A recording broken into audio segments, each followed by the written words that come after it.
Just me today for podcast, no guest today. Working on getting more. Yeah, if you're wanting to be on it and you're a content creator or you do dope stuff, let me know and I'll consider it. But yeah, this one just gonna kind of ramble about different stuff. I don't know how long it's gonna be, if it's gonna be like the 45 minutes an hour like the other ones are, but who knows. Talk about the idea of the psychology behind magic tricks to start with. Maybe we'll go further. I don't know. I kind of want to know everything about everything, at least relevant. I'm not in the sense of like everything about everything. I don't care what the Kardashians are doing or more of useless information like that. But I want to know how things work. I want to understand physics and math. I'm not math or physics brains. Like the equation stuff hurt my head and they don't make sense to me. But I want to know how all that stuff works. Yeah, if you guys are confused with like the sound, I'm kind of messing with cards just as I talk. But yeah, I want to know everything about everything. I like researching like philosophy or science or math, listening to debates, podcasts, all that different stuff.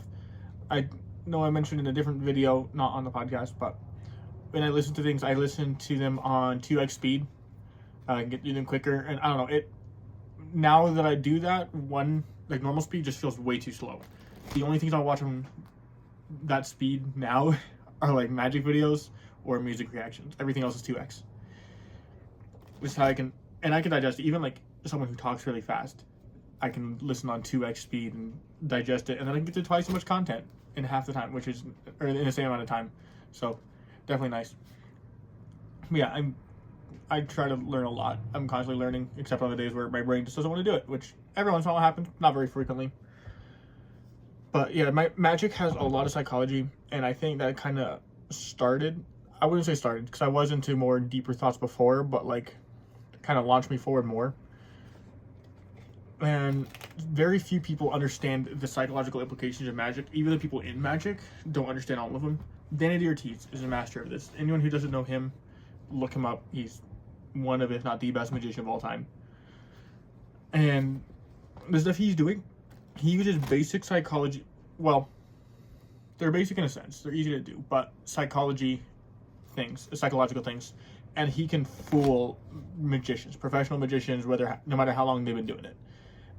And then when you hear him explain stuff, he's like a puppet master thing, explaining everything, and he's explaining all these intricacies, and like his mask comes off, and he's just like super genius and things. Yeah, it's crazy, but stuff like that there's always more to learn about it, which is great. And even the people who think they know stuff, they don't know as much as there is out there.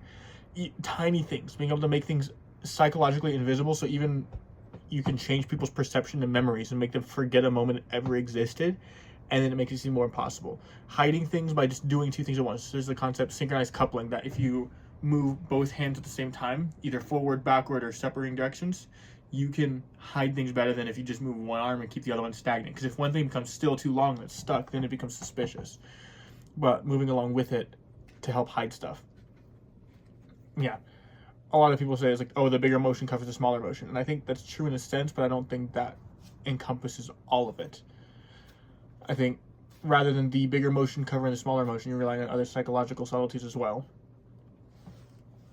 Another one is like priming the artifice of getting the spectator used to what they're going to be seeing, and then doing something a little bit off. You don't want to do the same thing exactly the same each time, because then it gets repetitive. You want to change it slightly, but keep it very similar, 90 to 95% similar, and then change a little bit when you do it, and it looks great. But doing that, and if you do like the same thing multiple times like that, you're getting people used to what they're seeing, and you're creating pattern recognition, and it causes them to let their guard down so they don't look for the move or the sleights or whatever.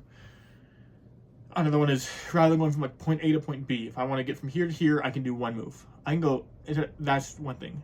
Or you can make it harder for people to follow, and I can go to point A to C to D to B and do, yes, it's extra work, but it helps hide the effect better. And I don't know, I find that super interesting as well. Yeah, super dope. My brain kind of turned off. I probably should have planned this better, scripted or something. It's definitely a lot easier to do longer ones with other people, which I do have other people planned. I've been reaching out to a lot of people. It's just some people don't respond. But yeah, it's whatever. working on getting more guests. Still trying to keep up the schedule of one podcast every other week on Wednesdays, coming out at 12 Mountain Time in the U.S. And yeah, I don't know where else I want to go with this. I have a lot of other things I want to do I can talk about, but I'll kind of save those for other podcasts. If I don't have guests, then I'll do more solo stuff and talk about things. Maybe there'll be like philosophical concepts. I very much enjoy philosophical conversations. Maybe I'll get some other people on here and do philosophical discussions with them. Because I know like some of the podcasts have like interviews. I want other ones that are just kind of conversation. Maybe not interviews, but yeah, we'll see. Don't know what else I'll do on them. Kind of have free range. It's kind of nice being able to do whatever I want to. I think that's about it for this one. Yeah, I don't know. I'm not as good at talking by myself. Not to say I'm not good at talking on camera. I talked on camera for years, but my brain goes faster than my mouth, and it's harder to stay on track. Where if I have other people, I can kind of build off of it, and it keeps going.